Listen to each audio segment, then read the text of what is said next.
Do you want to learn the tricks that top leaders use to get the most out of themselves and their teams? Well, Naftali Hoff is here to help. Lead to succeed. Picks the brains of top leaders to learn about their challenges, insights, and best practices. Here's Naftali. Hello, Lead to Succeed Nation. It's Naftali Hoff, and welcome to Lead to Succeed, episode 75. Today, I have the pleasure of speaking with Simon Severino. Simon helps business owners in SaaS and services run their company more effectively, which results in sales that soar. Trusted by Google, Roche, Consilience Ventures, Amgen, AbbVie, he created this strategy spirits method that doubles revenue in 90 days by getting owners out of the weeds. Simon is the CEO and founder of Strategy Sprints, a global team of certified strategy sprints coaches that helps clients gain market share in weekly sprints, which results in fast execution. TEDx speaker, contributor to Forbes and Entrepreneur Magazine, member of the SVBS Silicon Valley Blockchain Society. Simon, thank you so much for coming on the show today. I'm so excited to be here. Hello, everybody. I'd love to hear about this piece about getting people out of the weeds. I think I know what it means, but I think that's a great place to start because it sounds like people must be stuck in something that you're helping them transition out of. And, it's like, I'm just imagining like when you have a little toy car or something like that, and it's spinning its wheels, it's up against a wall, it doesn't have the ability to push forward, and then you redirect it and boom, it flies off. So like it gets that energy, it gets that enthusiasm, and it sort of builds its motivation. I don't know if that's what you intend, but I'm curious to know what are the typical challenges that you find that people are having that your system allows them to break through and take that next level of success. I started by being a passionate individual who likes to do stuff. So I was a freelance business coach. I was coaching teams. I was coaching the team of BMW on how they can create a first born electric car and then how to execute that in the many countries that they do. So I would fly to them and then we would have a workshop and then I would fly back, come in the night. My family was sleeping already. And sometimes I was proud of the work, and sometimes I just was tired. I've been there. But the point is, it wasn't working for my life. It was working in terms of business. So they have now their Born Electric series of cars, which is the i3, i8 that you can see on the streets. But I was good at helping teams take decisions, but I wasn't taking my own decisions. So my business was just flying to somebody, help them solve problems, fly back. That's not a business, I realized. That's a job. It's a series of jobs. They might be nice. They might be well paid. But it wasn't good for my life because I wasn't seeing my wife a lot and I was becoming a father, and that was a really bad position to be in. I didn't want to be a father that is never at home because he's always flying somewhere. So I said to myself, something needs to change. And that is what I mean being in the weeds, because I was in the fulfillment. I was stuck in operations. Now, if you say a business is made of three simple parts, it's operations, it's where you fulfill, but it's marketing and sales also, where you get the next project. Sure. I was stuck in operations. And let's say 1 week later, the next client would call and say, hey, can you do this? I would have to say, no, I can't. I'm fully booked. So it wasn't even a good business model. And so I said, okay, I need a good business model here. How do I get out? I hired a business coach. And first thing he told me was, Simon, you have to stop working in the business. We have to get you working on the business. You need to be 2 levels above fulfillment end of this year. And I was like, what? How do we do that? But bit by bit, I learned the technique of time analysis, of finding what wastes my time, what I should start delegating. And so I started analyzing my time and delegating the first thing and the second thing and the third thing, etc. And that's the work we need to do when we move from being a passionate individual to being an entrepreneur who runs a company. Now you don't lead the product, now you lead the company. And that's a leadership shift that I had to learn the hard way. And this is now what we help people implement with our 90 days sprint coaching, where we have... If I may jump in, I want to hear more about your specifics in a second, but I didn't want that last comment to go without some counter comment, if you will. So I'm a former educator, and I got used to early on the idea that I need to do everything, right? I couldn't rely on an office because they weren't my secretaries. So on occasion, people would run copies for me or things like that. But for the most part, it was all on me. Planning my lessons, executing my lessons, getting my materials, all of that. And even when I moved into school leadership, for the most part, I was still doing too much until I started to learn slowly but surely how to delegate more and more and to leverage my own abilities, as well as, figure out from a pure financial standpoint, we're going to invest more in our administration, but we don't want administration doing clerical or secretarial work. Right? We want to be able to hire secretaries at a secretarial level to be able to do a lot of the work so that the principals can be focused on the things that really help move the academic needle and help our students perform. So I brought that into my coaching work, but it's the same thing. It took a while because I was thinking, I got to coach, I got to work, I got to do and do and do. And it's only been over time where I've been able to extricate myself from a lot of that, bring in next level people to be able to scale my business. So it's very relevant. I really appreciate the comment. I'm sure a lot of people who are listening are doing the same. So now let's go back to where you were before. You talked about your 90-day, I don't know if you call it a 90-day sprint, but I know you have a strategy sprint. So I'd love to hear how in 90 days you could really make that transformation. Yeah, we have a 90 days coaching cycle called the Strategy Sprint, which is made of 12 sprints of 1 week each. And in every week, we help people get out of one entanglement. So delegate one task after the other. So at the end of the 90 days, they have now freed up 10 to 14 hours per week from being in the business and are able to work on the business. So they can now design form, fit, and function of the marketing system, form, fit, and function of the sales system, what you were describing. The form, fit, and function of the administrative system. That you need time to do that. And if you are just reactive and in fulfillment, when do you do that? So you remember if I am 8 hours in a workshop with BMW and I need to fly there and I need to fly back, the day is over. When do I work on form, fit, and function of my own sales system? Never. And that was the conundrum I was in. And I learned to get out of that. And now we coach people to get out of that. If they are entrepreneurs, we teach them how to get out of these weeds and how to really shape something that nurtures them. Because there is a mindset problem. Most people think they have to serve the business. They have to hustle. They have to put in 12 hours a day. And they don't allow themselves to think even, hey, what if the business serves my life? Nice.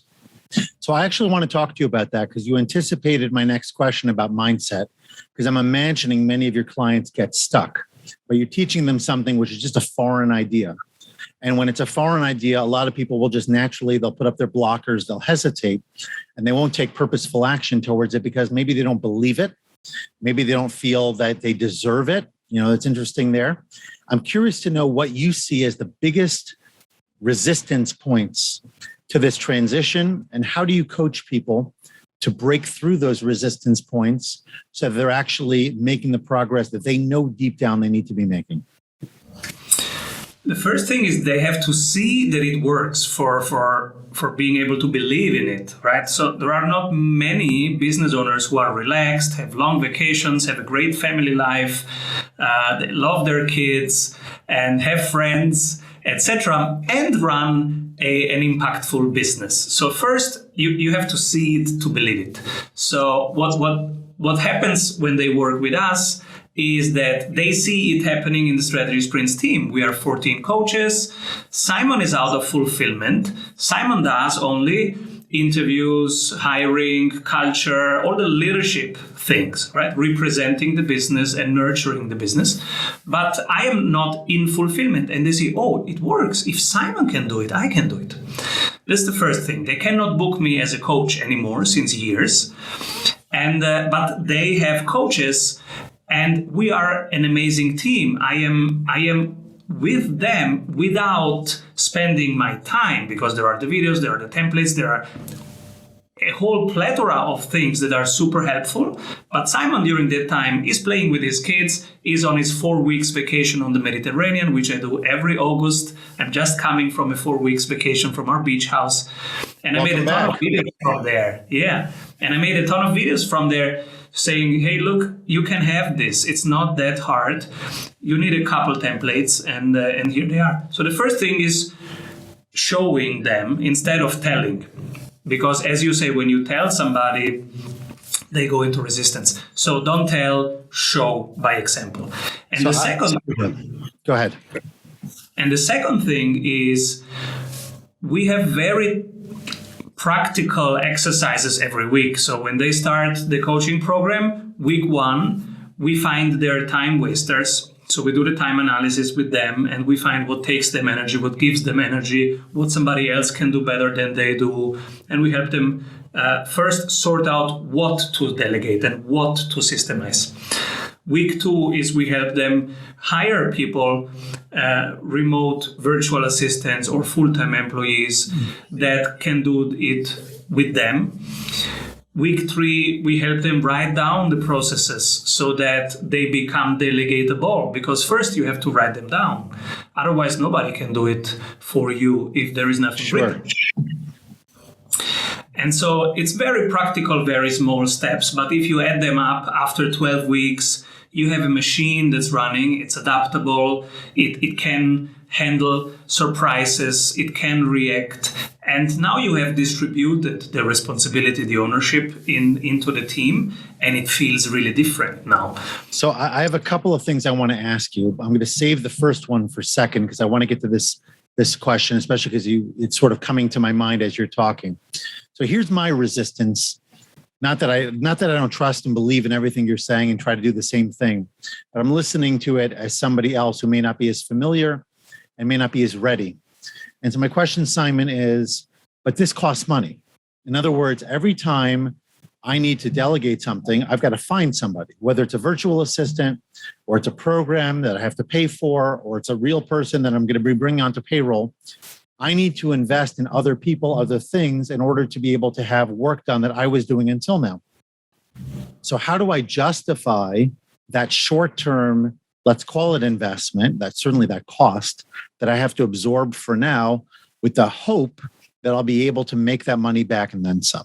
Like, how do you coach people specifically through that piece where they have to take a leap of faith almost to believe in the system enough that they're willing to put their money where their mouth is? Yeah, so let's take faith completely out of this equation, because the only question is costs or investment, and it's really an investment, it's not costs. Why? Because before we hire anybody, we create the process. So we know that it works.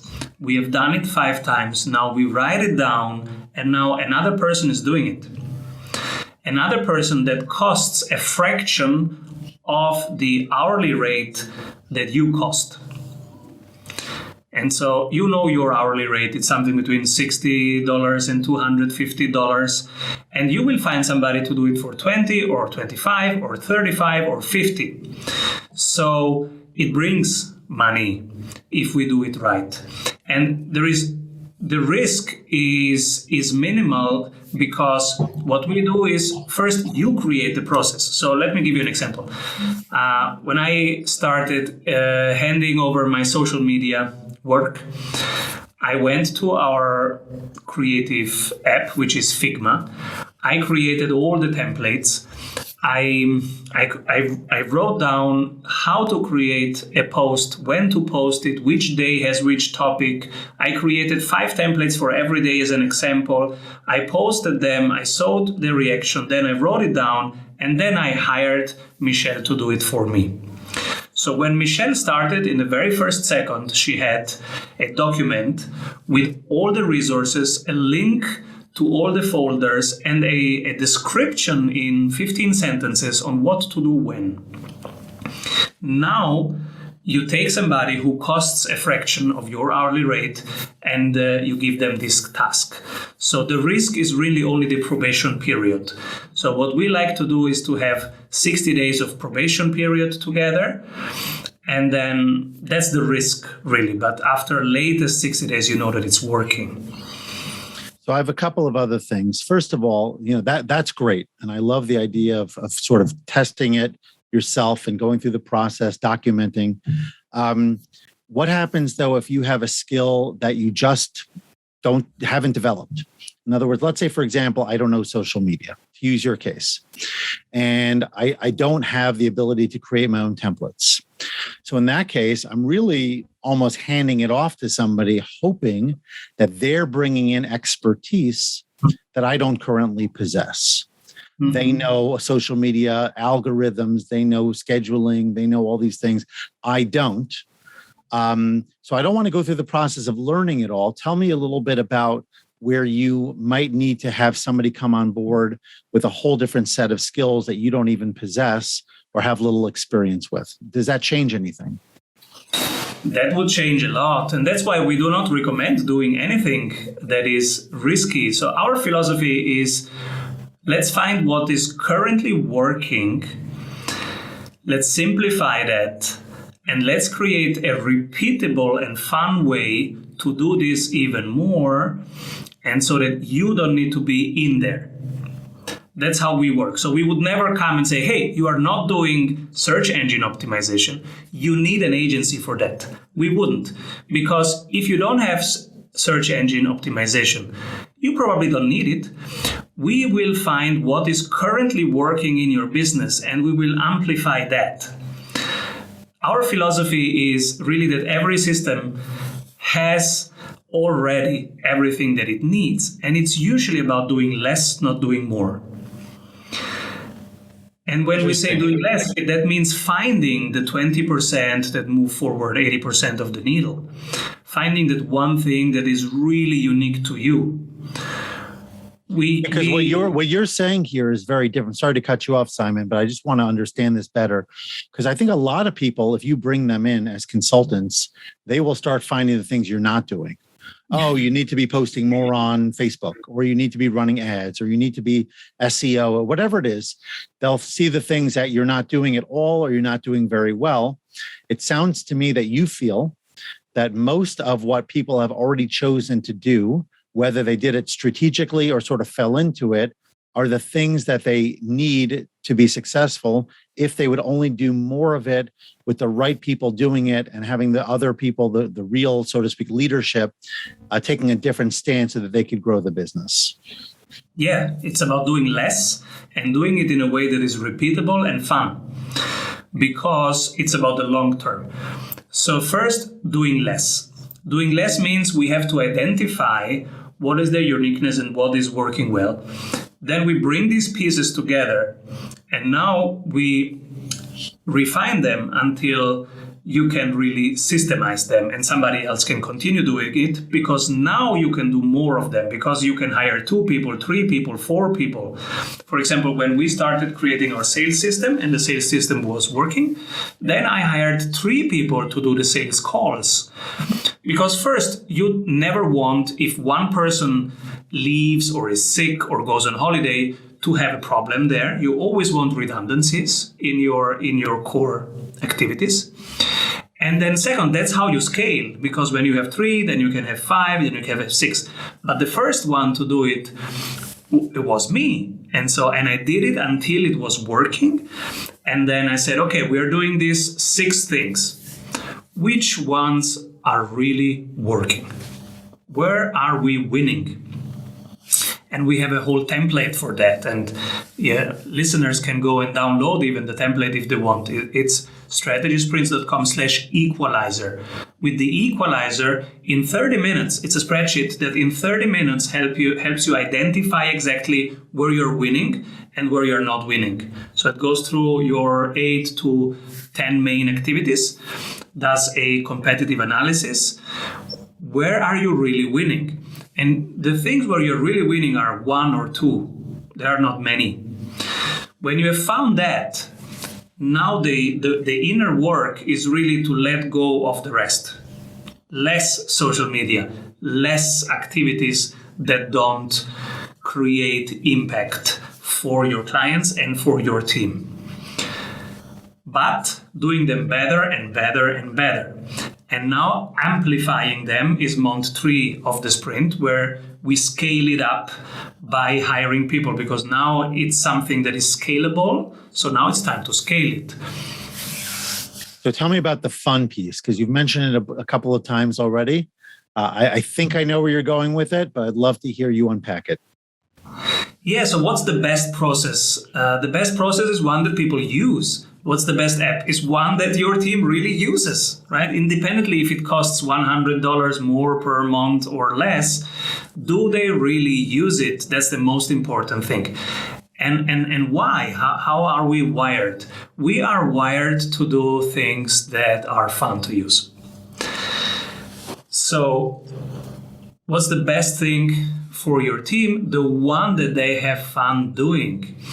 And that's why we go through the activities and we look at what are, when they wake up in the morning, what are they naturally tending towards to, and where are they exceeding in terms of results. These things then we want to simplify and make more repeatable and more fun. There are 8 principles of creating that trigger that makes them more fun. But one of them is to simplify it. So if a process is in 5 sentences, then that makes more fun than you have to read a whole book. The next thing is to get immediate feedback. Think of Angry Birds. You shoot the bird and then it says 500 points. You shoot it again, it says 600 points. What do you want to do next? Shoot another one. Exactly. I haven't played it yet, but I'm with you. Exactly. And even if you don't play, it works, right? Because it's this momentum, the flow. Michael Csikszentmihalyi called this one of the principles of flow. And that is what we apply, all the principles of flow. So make it small, make it a daily habit, make it repeatable, make it closed loop, so it gives you immediate feedback. There is no right or wrong, and it's always fun to see what comes out, so the curiosity element. And then you want to see to go up. So there must be a visual element. So we create dashboards, spreadsheets that give you a dashboard and say, look, the number of tasks creates a result that is going up. And so our clients have a dashboard with 3 main numbers. We help them find out what are the 3 most important numbers for you to know that your business is going in the right direction at the right pace. And usually one number is around revenue, one number is around impact, and one number is around client satisfaction. So with these 3 numbers, they have this dashboard. And now it's like Angry Birds for them. So every 7 days, that's the sprint method, there is a daily habit, a weekly habit, and a monthly habit. The weekly habit is that you get these 3 numbers reported every 7 days, and so you see what's going on, instead of knowing every month what's going on. Because feedback is critical. It's a motivator, and when we get it more often, right? If I'm trying to lose weight, I'm on the scale at least once a day, usually more, and using that information to determine, do I need to work out a little bit more, change my diet? So it does help me make those adjustments, and I see how that could be really, really helpful. That's cool. Exactly. Yeah. So let's go back to one other thing you said a while ago, Simon. You talked about showing, at least I heard it as showing and not telling, from a leadership standpoint. We need to be able to demonstrate, right, what it is that we want. So let's talk a little bit more about that, please, because I'm curious to know from your standpoint, how do leaders, what does it really mean to lead? Again, we're talking about showing here, so it's about demonstration. What does that look like? How can leaders utilize showing and utilize, walking a mile in their team member shoes? That whole idea. How do they utilize that more to motivate people, to guide them, and to make sure that they get the outcomes that they want? So my principle is do what you say and say what you do. And I try to make it very transparent. I try to work in public as much as possible to really have transparency and accessibility to everything that I do and to all the results or not results that I have. We live with this daily, weekly, and monthly habit.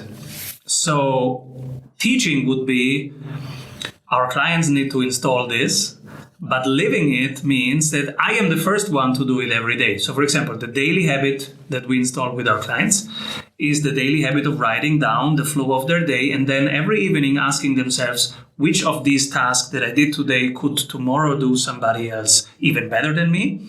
And the second reflective question is, if I would live more freely and more intentionally, what would I do? And these are the two questions. We call it the daily flow. And now what I do by example is I do the daily flow myself. Here it is. This is what all our clients are doing. But every day I am doing it myself. So I say what I do and I do what I say. And everybody has access to this. And I post it even publicly. So that's the first thing. The second thing, the weekly habit, getting all these numbers. I have my dashboards and we have the marketing numbers, the ops numbers, and the sales numbers reported every 7 days. I make screenshots of this and we share it with the whole community, not just with our team, with the whole community. For example, on Instagram, every month I show all our metrics. The most important numbers of our business, you can see them every month live on Instagram. They're there, shared for everybody. That's what I mean. I do not tell people what they should do. I do what I think is the right thing to do. I think about what is the right way of doing it, and then I literally screenshot it and I share it. Some people will say, oh, look, he has 3 levels of profitability. For example, last month on Instagram, I showed our own numbers, and somebody said, what? You have 3 profit numbers? I didn't even know there are 3 kinds of profits that I could measure. So they did learn, but not by me teaching about different profit numbers, but just by sharing how I measure my cash flow. Nice. That's an example. So I'm just curious, and this is going to be my last question for this segment. What I'm finding about this conversation, and we did not know each other before. Sometimes I get on a podcast with somebody who I have an existing relationship with. This is our first time literally having any type of interaction. But I'm extremely impressed with not only your process, but the mindset behind it, the authenticity, this desire to be transparent. I'm just curious, where did that come from? Was it motivated by a family member? Was it something that you saw modeled for you? Is it a book that you read? We don't necessarily, some people come to it on their own, and it's possible that that's the case here. But I think because we live in a world that is so fake in many ways, where people are posting things that are really not a true reflection of who they are. They want to look different. They want to look better and more glamorous, or they're just afraid of putting themselves out there. This level of genuineness, of authenticity is more rare than it should be. So I'm curious to know how you got to this point, because I think it's going to help, certainly will help me, but I would imagine it's going to help all of Lead to Succeed Nation better understand what showing up and being authentic really means and how to do it consistently. I am inspired by people. And so in our community, we have a mastermind with 64 people. We meet every 14 days in Zoom. It's from all over the world. And one of these persons, Ali Abdal, he's a 26-year-old person that inspires me continuously. He is a YouTuber. He's a doctor and YouTuber. He has over 2 million followers on YouTube. He's a superstar on YouTube. And what I love about him is that he works in public. He's always sharing life as a doctor, life as a YouTuber, my income as a YouTuber, in a way that is so real and so relatable that it touches me a lot in a world, as you say, where I never know who to trust. So I myself, of course, I also book business coaches for our own things. Sometimes we need to solve this bottleneck, sometimes the other bottleneck. And so, of course, I hire coaches. And whenever I have to hire a coach, I find intransparency, they promise a lot, but it's really hard to find out, hey, how are these people really? Sure. And I never get this. And so it is my longing that people show me how they are. And so this process, being inspired by Ali in our masterminds, being myself somebody who has a deep need for authentic relationships and less bullshit, I want to hang out with people who are real. And so my thing was, hey, what if I do it like Ali? I will tell just everybody where I suck at and where I am at and what I am learning and what I am striving for. I have enough confidence to know that I can tell you where I suck at this month. Next month, I will be better at it. So I'm a learning... We'll get you back on the podcast then. Yes, I'm a learning creature, and we improve every week with our method. So I have the confidence to do that, and so that's why I started it. And then, of course, there is the technological shift. Everybody being able to be a creator now with YouTube and with your phone, you can just create content, and that's the beautiful thing coming together. And I was like, hey, let's just have the courage to work more in public. Yeah, and that courage is a big piece. I was actually just listening to, I'm forgetting his name now, really good guy, professor up in Canada.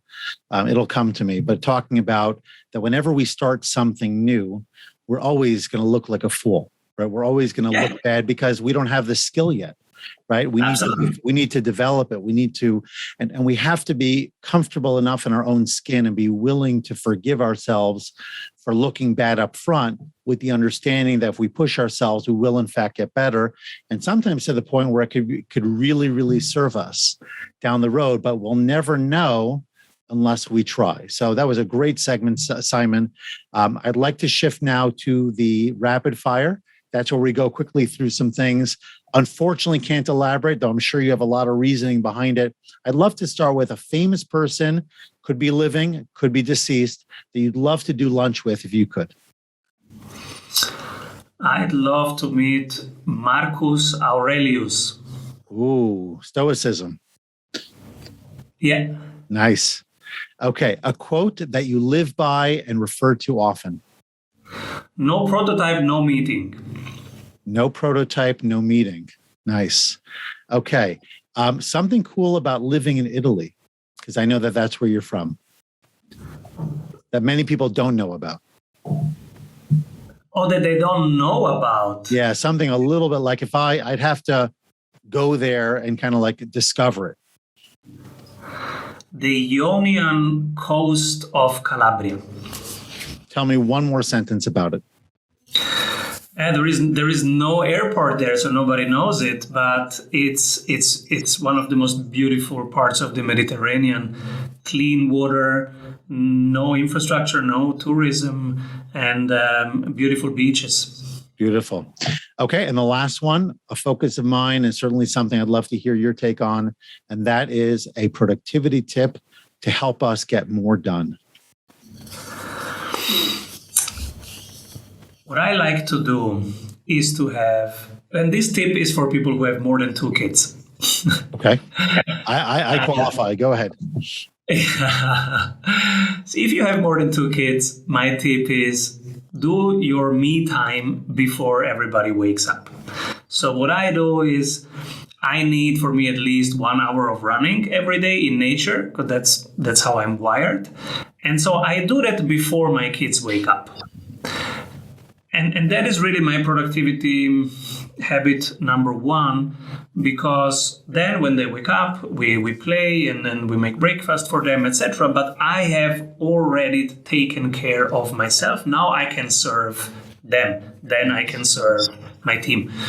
But in that order. So let's wrap this up, Simon, by letting everybody in Lead to Succeed Nation know how they can get in touch with you, learn more about your systems and ways that you could help people to really accelerate their businesses.